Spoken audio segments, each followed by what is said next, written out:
Well, every time I go to a foreign country, I come back with some coins in my pocket. And so over the last 27 years, I've collected quite a lot of coins, and and so I wanted to give them to my grandchildren. And I said, well, I just don't want to give them to them. Well, what good is that?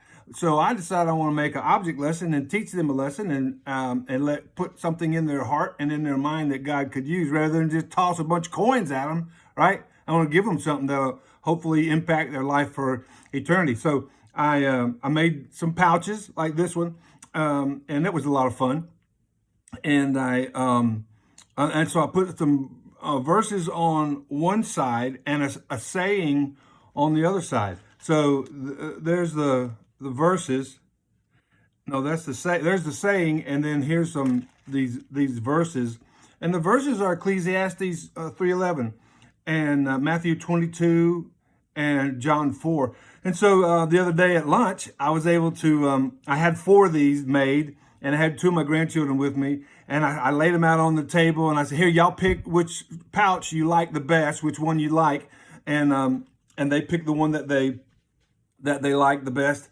And then I said, now listen, now, your mom and your dad have gone to the mission field with me, Honduras and Israel and Kenya. And so I had already picked out some Honduran and Israeli and Kenyan coins. And I said, now you got to have these coins because this is the country that your mom and dad went with me on a mission trip. And so that was pretty cool. And then I let them pick out a whole bunch of other coins to put in their pouch from other places around the world. And so they got some coins and some bills from the country that their mom and dad went on a mission trip with me to. So that was pretty cool. But then we got to talk about the verses here. And so I explained the verses, and so Ecclesiastes 3:11. So I gave them something that they'll keep for all of their life, and it has a pretty special meaning because their grandfather and their mom and dad went to the mission field together. But then I explained the verses. So Ecclesiastes 3:11, I explained to them that God has put it says God has put eternity in our hearts, and so here they are. Children, but their mom and dad are teaching them about God. And so here comes their grandfather saying the same thing, right? That God has put a desire for him in our hearts. And here's a verse to back that up that says what we're talking about, that God has put a desire for him in our hearts. He put eternity in our hearts. And so that's one verse. And then Matthew 22, the Pharisees came to Jesus, and they're trying to trick him, because that's what they do. They're just trying to trick him. And they said, hey, here's a coin, and it has the imprint, right? It has a picture of Caesar on it. So are we supposed to pay taxes or not? And Jesus says, well, it has Caesar's picture on it. So I guess it belongs to him. Why don't you just give it to him, since it's got his picture on it, right? It's got his image on it. And give to God what is God's. Give to Caesar what is Caesar, and give to God what is God's. And the point of that is that God has put, Ecclesiastes 3:11, and then here in Matthew 22, God has put a desire. We're made in the image of God. And we long to have that connection and have that.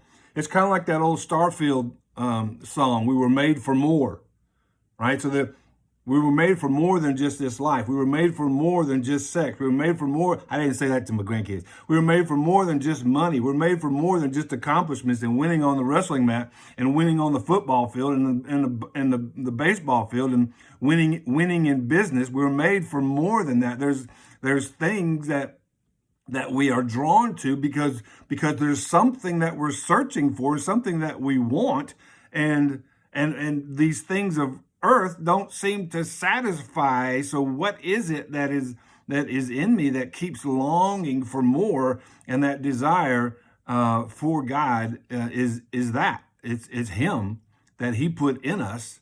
And so as you're searching, you're going through life, and you got a brand new boat. Now you got two houses, and you got stuff and lots of money, but you're still not satisfied. This is why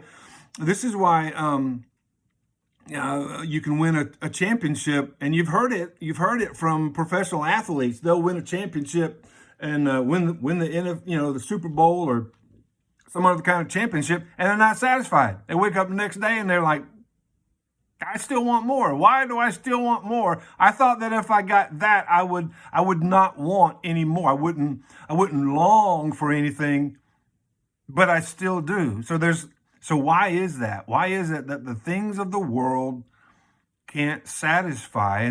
And the reason is because the things of the world are not designed to satisfy that deepest longing in our hearts, and that's for a right relationship with God. So I didn't go into that much detail with my grandchildren because we didn't have that much time, but then the third verse that is on here is John 4, and that's the account where